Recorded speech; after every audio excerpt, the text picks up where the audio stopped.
Hi, Stephen Fortner here for Keyboard Magazine, and I am privileged to be sitting with film composer, studio musician, and all-around keyboard legend, Michael Boddicker. Very kind. We just wanted to have a chat about our favorite things we saw at this year's NAMM Show. It's a Sunday night, the show is wrapped up, and we both saw a lot of great gear, so... Yeah, well, it was a good show, though.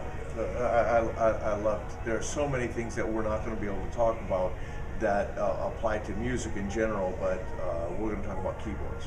Absolutely. Yeah. So let's start with one that impressed you the most. Well, honestly, I thought for me, the thing that I wanted to just take home, but I couldn't, was the Andes flute from Suzuki. Oh, the yeah. Andes, oh boy. It's like a little grand piano shaped body, right? Yeah, and it would bend notes. If you overblew, it would bend notes for you and stuff. It was just great. It was so human, the interaction for a keyboard instrument. It was great. And they also had a bass melodica and a soprano melodica, and I was afraid that the soprano melodica was going to be too piercing, but it was really sweet and pretty and really high, like a piccolo. It was just great.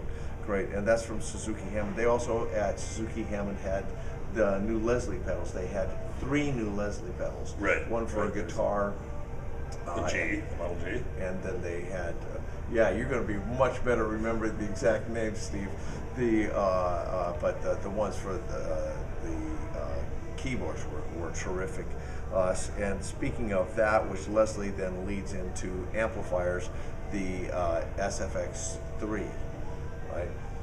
From Aspen Associates. From Aspen Pittman. Yeah. Oh boy. Centerpoint stereo. Centerpoint stereo is spectacular. And there was the Space Station 1 and 2, which did not put out the volume that the SFX3 does.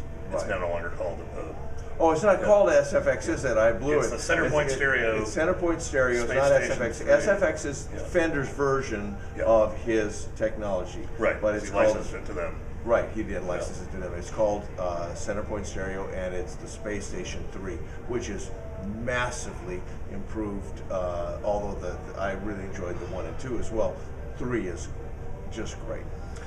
It's a tiny little amp that uses a mid-side configuration.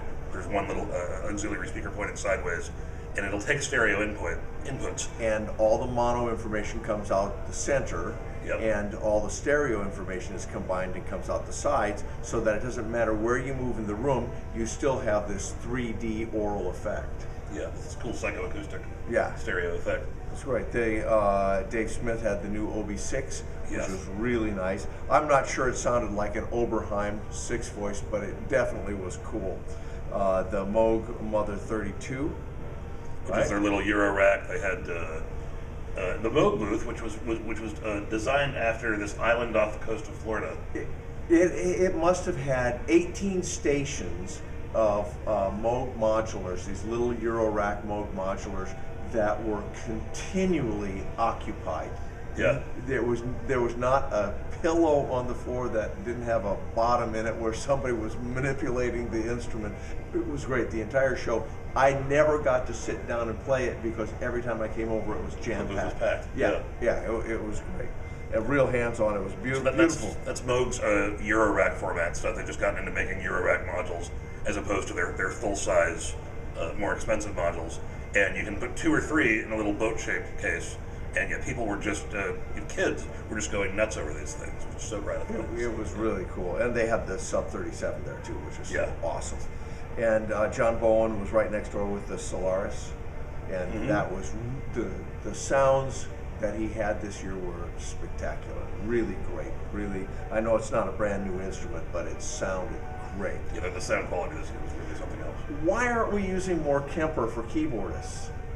Oh, the Kemper Profiler amplifier. Yeah. We should be able to use it as a keyboard player, and those are the guys who had the Axis virus too. That's Mr. Kemper. That was just I think that's an oversight on our part. We should be, and they're selling it as a guitar product, but we should be able to use it as keyboardists. The Linstrument from Roger Lynn, which was awesome. Again, that's just a really expressive instrument.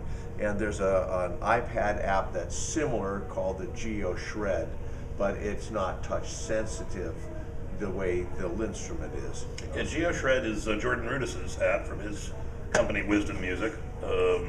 Mind-blowing keyboard player. Yeah, Jordan Rudis at Dream Theater, and also an app developer. And it is it's especially nice on the iPad Pro because the increased screen real estate gives you more shredding space with your fingers.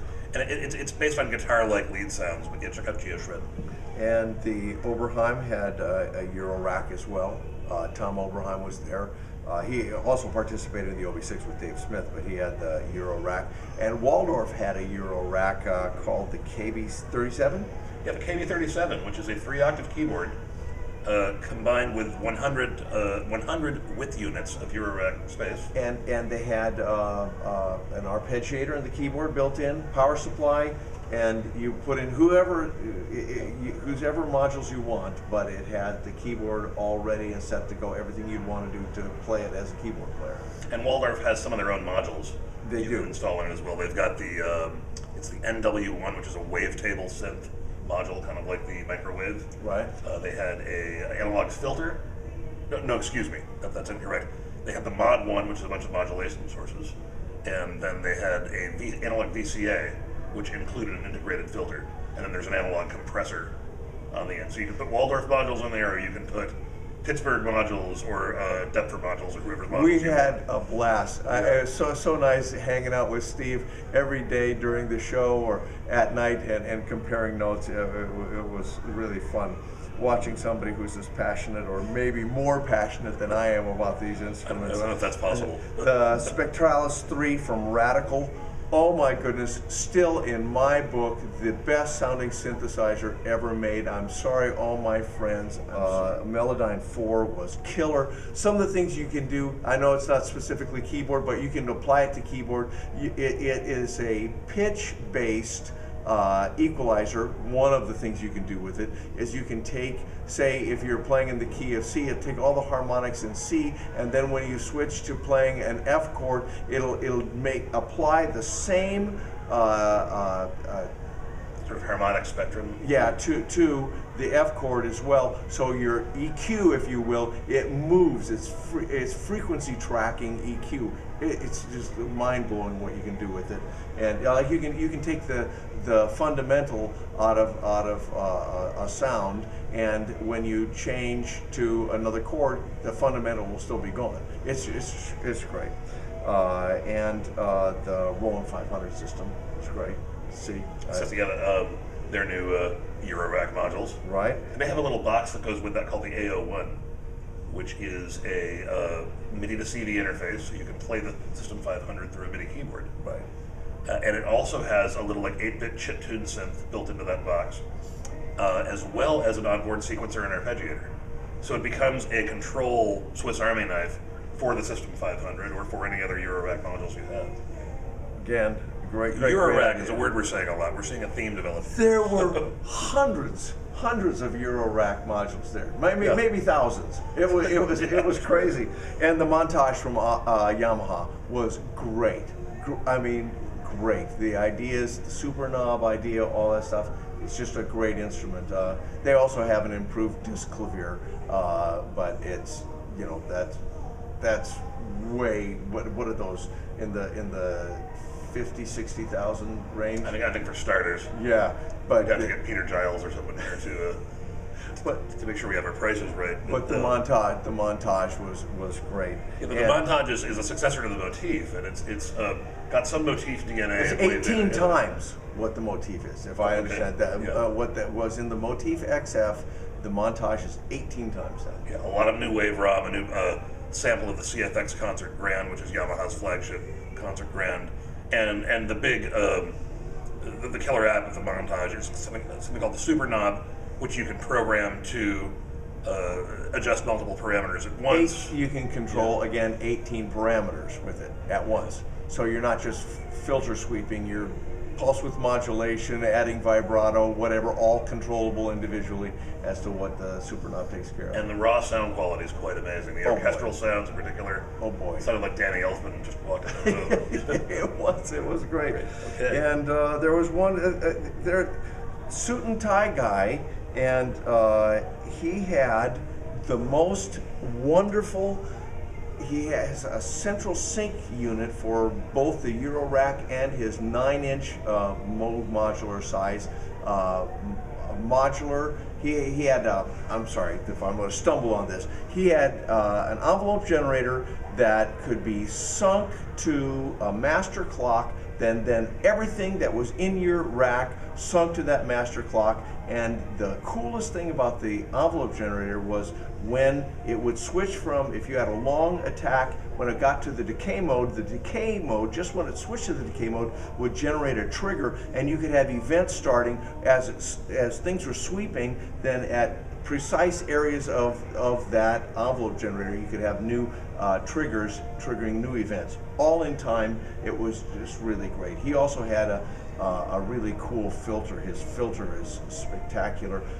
Oh, I missed that on the Spectralis. On the Radical, they had this. They took the Spectralis filter, the analog filter, and they put it in a Euro rack as well. And it's just awesome when you hear what's going on in the stereo. It's great. The suit and tie guy is the proprietor of. He's a guy who always wears a suit and tie, hence the name. He's the proprietor of STG Sound Labs. He makes his own synth modules. Thanks for asking me to talk with you. Yeah, this is great. We should do this every year, right? You're on. You're on. Okay. All right, Steve. Thanks. Okay. Man. Do we have? We're good. I'm going to mention one more. The Crewmare, which is Guido Sconomilio and Andrea Agnoletto out of Italy. Guido Sconomilio is also known for GSI Soundware, great plugins like VB3 and Mr. Ray, which does Rhodes sounds, and Mr. Tramp, which does Wurlitzer electric piano sounds. He released this clone wheel organ called the Mojo. There was a dual manual version. There's now a single manual version, and it sounds absolutely killer. The Korg had 4-voice. I'm sorry, there are 2 other things I can't believe I skipped. Korg Minilog. At the 4-voice was great, but the Casio piano, the Casio Bechstein piano played great, and they had the Grand Hybrid. And they had 2 new. They had a slab with speakers in it. The Privia with speakers in it, though. And then they had the little workstation thing on top. Your Ranger work, the MZX 500, which for $1,000, the sound quality is shocking. Oh my goodness! Oh my goodness! It sounded so good, and all of the Wurlitzer sounds, all of the Rhodes sounds, everything sounded great in it. It was really fun. Yeah. And the styles were very authentic. The auto accompaniment. I got one thing I can't leave out as well, which is the Arturia Matrix Brute, which is the form factor is not unlike a Mini Moog Voyager. You have a fold-up panel, but it is a 3 oscillator monophonic true analog synth, which also can function in a 3-voice paraphonic mode for a little bit of polyphony. And it has this huge button matrix on the front of 256 buttons in a square grid, and those are used not unlike the sort of battleship game pin matrix on the MS-VCS3 to route modulation sources to destinations. You change the mode and they become a sequencer. Oh, cool. And it's a monophonic synth that's unbelievably deep and powerful, though. That's the sound design capabilities. So that's the Matrix Brute from Arturia. I didn't mention my cloud. Your impedance adjuster, yes. Did I mention that? No, not yet. No, okay. Yeah. So there's an impedance adjuster from Cloud, which allowed us to sweep from 40 ohms to 4,000 ohms, and you can find the sweet spot for your microphone or just that sound that you want on that project. It was great idea. A little box, and I don't know why it's not built into every mic preamp ever made. Very cool. Okay, well, Michael Boddicker, thank you very much. Steve Fortner. I am still waiting for them to actually make the sequel to Buckaroo Banzai. Oh, goodness. It's going to be called Buckaroo Banzai versus the World Crime League, because so you can do the soundtrack. Oh, you're this so is one of my favorite synth-based movie soundtracks ever. I think those guys are still around. It would be great. Yeah. You know, the Buckaroo Banzai band still goes out and plays. Well, it's Billy Vera and the Beaters, right? So some of the members from Billy Vera and the Beaters. Peter Weller plays with them, right? Very cool. Yeah, anyway, well, we'll see. It'll probably be like the Hell Freezes Over tour when that happens. Exactly. Again, Michael Boddicker, thanks so much for your time. My pleasure, Steve. And Really enjoyed it. Thank you for joining us at Keyboard Magazine.